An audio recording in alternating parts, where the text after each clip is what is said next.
नमन है, वंदन है, प्रणाम है और उसके साथ मंच पे उपस्थित सारे विद्वतगण सबको भी मेरा हृदय से प्रणाम है। हम सब लोग बार बार बोल रहे हैं कि हमारे पास समय कम है, पर फिर भी जो वाणी हम सुन रहे हैं वो सुनना हमारे लिए बस नहीं हो रहा।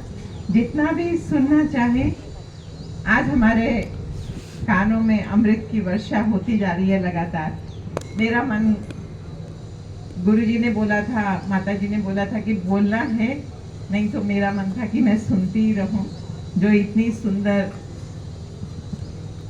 उक्तियां हमें वेदों से सुनाई जा रही हैं। तो ये आर्य महिला समिति का सम्मेलन है। माता जी की मैं बहुत कृतज्ञ हूँ कि जब मैं हैदराबाद में आई तो इन्होंने मुझे आर्य महिला समिति की सदस्यता दिलाई और उसके साथ साथ मुझे महिला पतंजलि योग समिति में भी इंट्रोड्यूस करवाया। वो महिला पतंजलि योग समिति में इंट्रोड्यूस करवाने के बाद, परिचय करवाने के बाद धीरे धीरे मेरा जीवन पूरा योग में ही डूबता चला गया। यहाँ मैं देख रही थी, हमारे समाज की बात कर रहे हैं, महर्षि दयानंद की बात कर रहे हैं। ऐसा नहीं था कि हमारी भारत की महिलाओं को का उद्धार करना पड़े। ये उद्धार शब्द जो है ये कहीं कहीं मुझे पिंच करता है। हमारी भारत की जो महिलाएं हैं, वैदिक सभ्यता की जो महिलाएं हैं, उन्होंने, वो तो ऋषिकाएं हैं। उन्होंने वेदों में भी मंत्र लिखे हैं और ज्यादातर मंत्र अगर आपको मैं बताऊं तो महिलाओं ने खुद के नाम से लिखे हैं। कुछ ऋषियों के नाम से भी वेदों में मंत्र अपने डाले हैं, क्योंकि महिलाओं का जो स्वभाव है वो त्याग का है, समर्पण का है। खुद पीछे काम करना, दूसरों को आगे कर देना, ये स्वभाव है। तो भारत में जो महिलाओं का स्थान था, आप आज भी देख लो, कोई भी परिवार में अनुष्ठान होता है वो महिलाओं के बिना पूरा नहीं होता। स्त्री को भी बराबर में बैठना है, उसको भी उतना ही अनुष्ठान करना है, कहीं कोई कमी नहीं थी। फिर ऐसा क्या हुआ कि हमें महिलाओं का उद्धार करना पड़ा। महर्षि दयानंद को महिलाओं का उद्धार करना पड़ा। आज हम एक समाज में शब्द सुनते हैं, टॉलरेंस। ये जो टॉलरेंस शब्द है ये हमारे नाश का कारण बना। हमारे यहाँ विदेशी आक्रांता आते रहे, मुगल आते रहे, अंग्रेज आते रहे, हमने सबको पास में बिठा लिया। कोई बात नहीं, आ जाओ, क्योंकि हम टॉलरेंट थे, हम टॉलरेंट हैं इसकी वजह से। क्योंकि हमारे पास जो भी लोग आए, हमने देखा नहीं कि उनकी दृष्टि कैसी है, उनकी नीयत कैसी है, वो लोग कैसे हैं। हमारे अंदर एक करुणा है, ममता है। भारतीयों में हर भारतीय जो है वो ऐसा है। अभी कहीं कहीं जो है ना, वो सेकुलरिज्म का कीड़ा आ गया है। बाकी तो भारतीय जितने भी हैं देश में, पूरे विश्व में, वो एक ही बात बोलते हैं कि वसुधैव कुटुंबकम, वही बात एक चलती है। तो जब आक्रांता आते रहे, और आज भी आप जानते हैं जो आक्रांता आए, उनके परिवारों में भी, उनके समाजों में भी महिलाओं के प्रति कोई सम्मान नहीं है, कोई दृष्टि ही नहीं है। और उन्होंने भारतीय हिंदू महिलाओं को, वैदिक महिलाओं को भी वही समझा। इसके पीछे मैं आपको एक छोटी सी कहानी सुनाती। एक बार क्या हुआ, एक हमारे जो स्पेशल कास्ट के लोग होते हैं, उनके यहाँ कोई दावत थी, बहुत बड़ी दावत थी। तो बहुत सारा हलवा बनाया गया। तो हलवा बहुत गर्म था, इसलिए थाल में रख दिया कि आकर के कोई इसको ठंडा हो जाएगा तो परोस देंगे। हुआ क्या कि एक कुत्ता आ गया। कुत्ते ने आके वो हलवा खाने की कोशिश करी, and it was so hot कि वो खा नहीं सका। तो जब कुत्ता कोई चीज खा नहीं सकता तो क्या करता है, यूरिनेट कर देता है। उसने उसमें मूत्र कर दिया, या जो भी आप बोले, नंबर 1 नंबर 2 जो भी कर दे। अब क्या हुआ, हलवा गंदा हो गया। अब जो किसी मौलाना ने, किसी ने देखा तो उन्होंने कहा जी अब तो ये हो गया, अब इसका क्या किया जाए।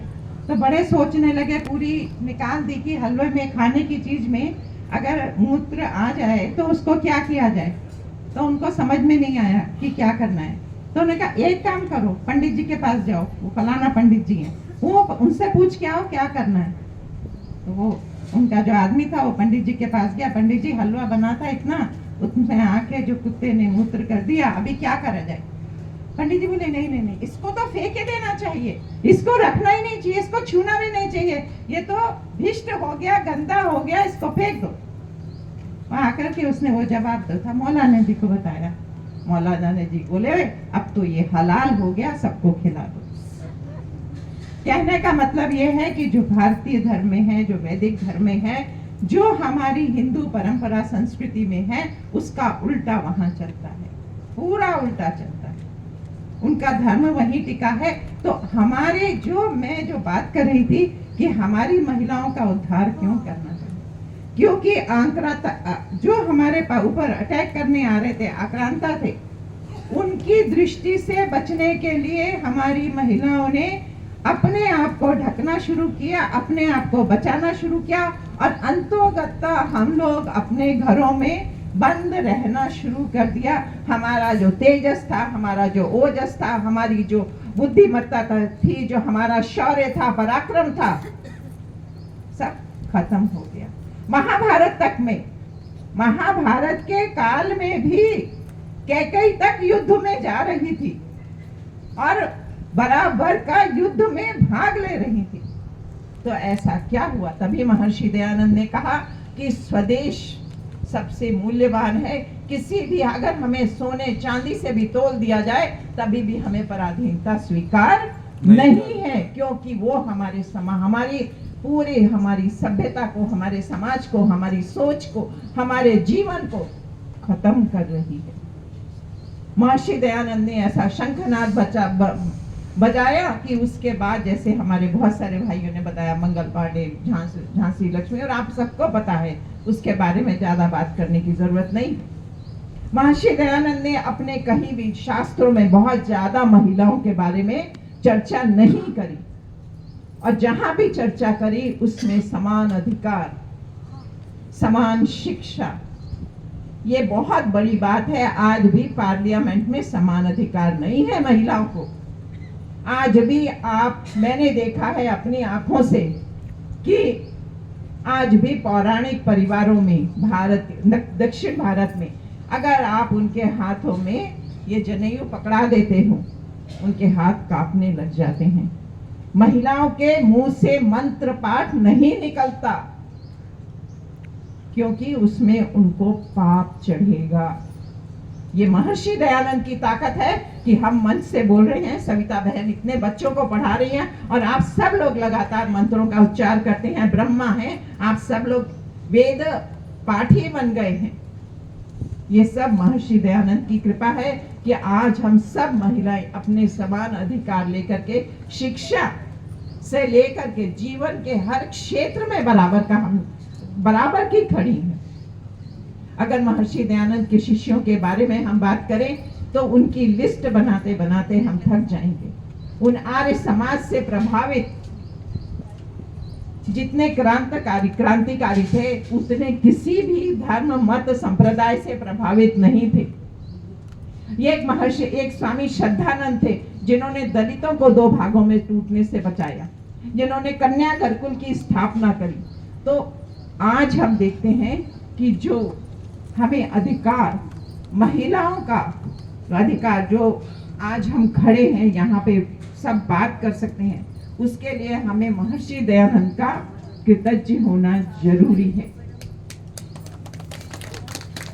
और मैं आप लोगों से एक बात और थोड़ी सी महिलाओं के संदर्भ में बात करूंगी कि मैं बहुत सारे आर्य समाजों में जाती हूँ। हमारे स्वामी परम पूज्य स्वामी जी महाराज के कार्यक्रम में इंदौर आर्य समाज में भी गई हूँ, और भी मैं बहुत सारे आर्य समाजों में जाती हूँ जहाँ कार्यक्रमों में भाग लेती हूँ। और मैंने इंदौर में भी ये बात, वेद मित्रा जी को भी मालूम है, मैंने ये बात 2-3 बार कही, मैं क्यों नहीं आर्य समाजों में नया खून देखती, मैं क्यों नहीं आर्य समाजों में जवानों को देखती, यंग लोगों को देखती, क्यों मैं बड़ी बड़ी उम्र के लोगों को देखती। क्या है ऐसा कि हम अपनी संतानों को आर्य समाज से नहीं जोड़ पाए? क्या है ऐसी ऐसी बात कि हम अपनी संतानों को इतनी मॉडर्न शिक्षा इंग्लिश स्कूलों में डालते डालते वो भटक गए और हमारे रास्ते अलग हो गए? जब तक किसी भी समाज में, जब तक किसी भी संस्था में नया खून नहीं जुड़ेगा, आप तरक्की नहीं कर सकते। हम यहीं खत्म हो जाएंगे। हम 20 साल जिएंगे, 50 साल जिएंगे, 100 साल जिएंगे। नए खून को लाना पड़ेगा, चाहे, और वो कैसे आते हैं? हम यहाँ यज्ञ करेंगे, घर में जाके मंदिर में पूजा करेंगे, कैसे श्रद्धा बनेगी? हम घर में, हम यहाँ यज्ञ करेंगे, महर्षि दयानंद के गुणगान गाएंगे, या हम ईश्वर की स्तुति उपासना करेंगे, और घर में जाके मंदिर जला करके टिंग टिंग टिंग टिंग घंटी बजाएंगे। कैसे बनेगी बात? जब तक हमारा आचरण महर्षि दयानंद वाला नहीं होगा, जब तक हमारी बात में सत्यता नहीं होगी, जब तक हमारी बात में दृढ़ता नहीं होगी, जब तक हमारी बात में संकल्प नहीं होगा, हमारे बच्चे हमारा फॉलो नहीं करेंगे। कैसे करेंगे वो हमारा फॉलो? जब हम ही देखते हैं कि हम इधर उधर डोलते रहते हैं। We are not stick to our, हमारी रूट्स के साथ स्टिक नहीं। कैसे होगा ऐसे? ऐसे नहीं होगा। हमारे को नए खून को जोड़ना बहुत जरूरी है। इसलिए सविता जी का धन्यवाद है कि छोटे छोटे बच्चों में, और नए खून कैसे जुड़ेंगे? छोटेपन में ही, छोटेपन में ही उनमें बीज डालना पड़ेगा। आप दादी नानी हैं, पर आपकी बात घर में कोई सुनता नहीं। क्यों नहीं सुनता? क्योंकि हमने बच्चों को अंग्रेजी स्कूल में पढ़ाया। क्योंकि मेरी पोती, मेरी ग्रैंड डॉटर मिनी स्कर्ट पहनती है, मैं कुछ बोल नहीं सकती, क्योंकि मैंने अपने बेटे और बहू को अंग्रेजी शिक्षा में पढ़ाया। अब मैं उनको कुछ भी कह नहीं सकती। ये बात है, यहाँ पे बात है। और इसीलिए जो हो गया बीती ताही बिसार दी, आगे की सुधले। जितनी भी भावी माताएं बैठी हैं, अपने बच्चों को छुटपन से ही संस्कार दे। मैं तो कहती हूँ 2 साल 3 साल के बाद गुरुकुल में ही डाल दें। ना वो ये समाज की गंदगी देखेंगे, ना उसमें अट्रैक्शन पैदा होगा, ना ही वो उस रास्ते पे चले जाएंगे। एक बार जो गुरुकुल में पढ़ लेता है, वो उसका चरित्र डिगाना आसान नहीं होता। स्वामी श्रद्धानंद ने खुद कहा था कि मेरे गुरुकुल में बम है। परम पूज्य स्वामी रामदेव जी महाराज भी कहते हैं, एक बार जो 10 साल तक गुरुकुल की शिक्षा ग्रहण कर लेता है, उसको जीवन में उसका चरित्र बदलता नहीं है। उसका चरित्र ऐसे हो जाता है कि जैसे वो स्तंभ लगाया है। आज कितनी भी आंधी आए, तूफान आए, कितने भी ओले पड़े, कितनी भी विपरीत स्थितियां आए, वो ब्रह्मचारी अपनी जगह से हिलने वाला नहीं है। तो जितने भी गुरुकुल है, हमें गुरुकुलों को सपोर्ट करना चाहिए। आपकी जितनी क्षमता है, उस क्षमता से आपको गुरुकुलों को सपोर्ट करना चाहिए कि हमारे गुरुकुल के बच्चे किसी अभाव में न जिए, और वो इतने वैभव में जिए। परम पूज्य स्वामी जी महाराज ने क्यों सब लोग कहते हैं, अरे वो तो बिजनेसमैन बन गए, गहराई में कोई नहीं जाता। मैं हर रोज, मेरा चिकित्सालय में हर रोज लोगों से मिलती हूँ, अरे वो बिजनेसमैन बन गए। तो तुम पैसा ला के दे दो वैदिक शिक्षा के लिए। टाटा बिरला से पैसा मांगने गए तो 11 लाख रुपए का चेक दिया। बिना पुरुषार्थ के कुछ नहीं होता। अपने लिए गड्ढा खुद खोदना पड़ता है, तभी पानी निकलता है। आज वैदिक शिक्षा इतने जोर शोर से गुरुकुल में चल रही है, 5000 से ज्यादा विद्यार्थी हैं वहां पर। कैसे खर्चा चल रहा है? मैं और आप देते हैं क्या? निःशुल्क शिक्षा चल रही है, कौन खर्चा देता है? आज पानी की बोतल खरीदने जाओ तो भी 20 रुपए की आती है, फ्री में पानी नहीं मिलता। कहां से आता है वो पैसा? इसी से आता है, प्रोडक्ट्स के पैसे से आता है। लोगों को बोलने दो, जो कि जिन्हें वैदिक शिक्षा से, वैदिक संस्कृति से कोई लेना देना नहीं है, वो बोले तो समझ में आता है। पर हमारे ही लोग बोलते, आप पैसा देते हैं क्या? नहीं देते, कोई नहीं देता। इसीलिए हमें गुरुकुलों को मजबूत करना है। हमारी बहनों से एक और प्रार्थना है कि बहनों, प्लीज टीवी सीरियल्स देखना बंद करें। ये आपकी एनर्जी भी लेते हैं, ये आपका टाइम भी लेते हैं, आपकी बुद्धि को भी भ्रष्ट करते हैं। आप टीवी सीरियल देखना बंद करो, देखो आपके पास कितना समय निकलता है।